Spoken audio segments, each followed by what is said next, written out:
When justice fails, some don't wait. They become the punishment. This is the real story of a woman who disappeared and returned as a nightmare to those who destroyed her. Her name was Fatima, and her revenge was only beginning. If you're ready for a story darker than fiction, subscribe now, because what you're about to hear will haunt you.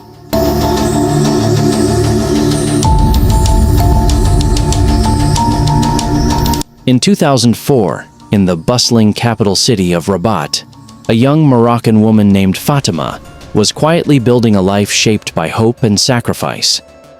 A recent graduate from the Faculty of Pharmacy, she moved to the city with a single dream: to one day open her own clinic and lift her poor family out of hardship. She lived alone in a modest apartment, balancing work and ambition with a routine that brought her peace. But all of it changed on a single October evening. That day, Fatima finished her shift at a local clinic and decided to take a shortcut home. The street she chose seemed quiet but unfamiliar, a gamble in a city she didn't fully know. Moments after turning into it, she felt the wrongness in the air. Strange women loitering, the unmistakable scent of drugs. Her steps quickened, but it was too late. A black car screeched beside her. Two men jumped out, covered her mouth, and forced her inside. She screamed, begged, promised she wouldn't report them. But her words were met with silence, then a brutal slap. In the car were 5 young men, one of them clearly the leader, wearing dark sunglasses and a chilling smile. They blindfolded her, drove for miles, and eventually reached a remote, dilapidated house hidden along a dirt road. There, her nightmare truly began. For 3 long days, Fatima was held captive, threatened, violated, passed between them like an object. She was starved, degraded, and stripped not only of her dignity, but of something far more sacred: her belief in justice. When they were done, they dumped her like trash on the outskirts of the city.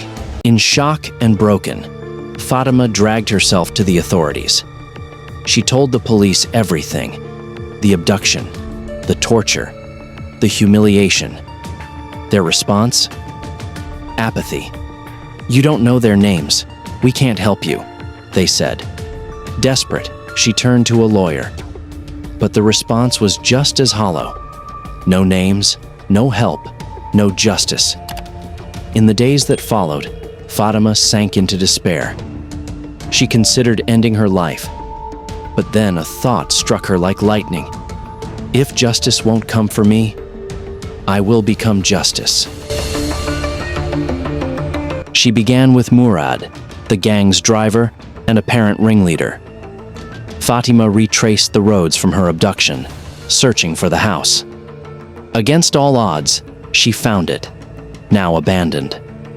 By pure chance, she found a mailbox with a serial number and a note. Pretending to be interested in a marriage proposal, she asked her helpful neighbor to trace the address. He brought her the name and location: Murad. She visited Murad's family, pretending to be an admirer. She charmed him, flattered him, and convinced him to take her to the abandoned house again, under the pretense of intimacy. Once inside, Fatima drugged him. When he woke, tired and groggy, she extracted every name, address, and detail of his friends. Then, in cold silence, she stabbed him. As he bled to death, she whispered, "You took everything from me. Now I take everything from you." On a nearby mirror, she wrote, "1/5." The second man, Essam, had been the first to hit her. She found him at a cafe he frequented. Disguised as a street vendor, her face hidden under makeup, she offered him perfume samples, all the while slipping tasteless, odorless poison into his drink. Minutes later, Essam collapsed. Fatima lingered just long enough to see the life leave his body. Then, in the cafe's restroom, she etched, 2/5. The third target, Samir, was known for his weakness for women. Fatima exploited it masterfully. She called him, pretending to be a secret admirer. He fell for it instantly. They met. She flirted, laughed, promised more. Together they drove to a secluded area.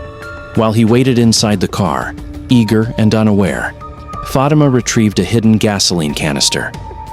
She returned, sprayed his eyes with pepper spray, doused him in fuel, and set the car aflame. On the scorched back window, she marked 3/5. Samir survived the fire but succumbed to his burns days later. By this time, police had noticed the pattern. 3 dead men, each marked with a fraction. Someone was hunting. Someone with a list. But Fatima was always a step ahead. Her next victim, Khaled, was an alcoholic. She found him in a shady nightclub and seduced him. High and gullible, he followed her into his car. Inside a deserted garage, she blinded him with pepper spray, then slit his throat. On his blood-spattered window, 4/5. The last man, Youssef, couldn't run.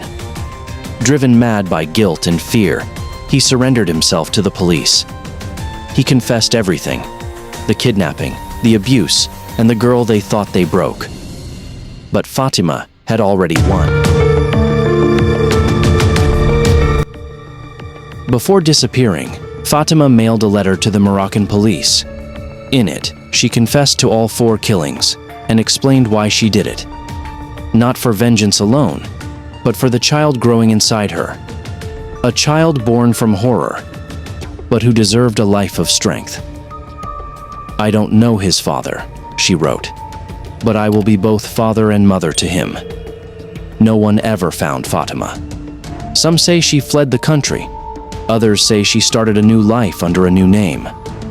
But her story became legend, a symbol of a system's failure and one woman's unshakable will. The man she spared. He lost his mind, haunted by ghosts Fatima left behind. This story doesn't glorify revenge. It warns of what can happen when victims are ignored. Fatima didn't seek violence, but when the law closed its doors, she kicked them down.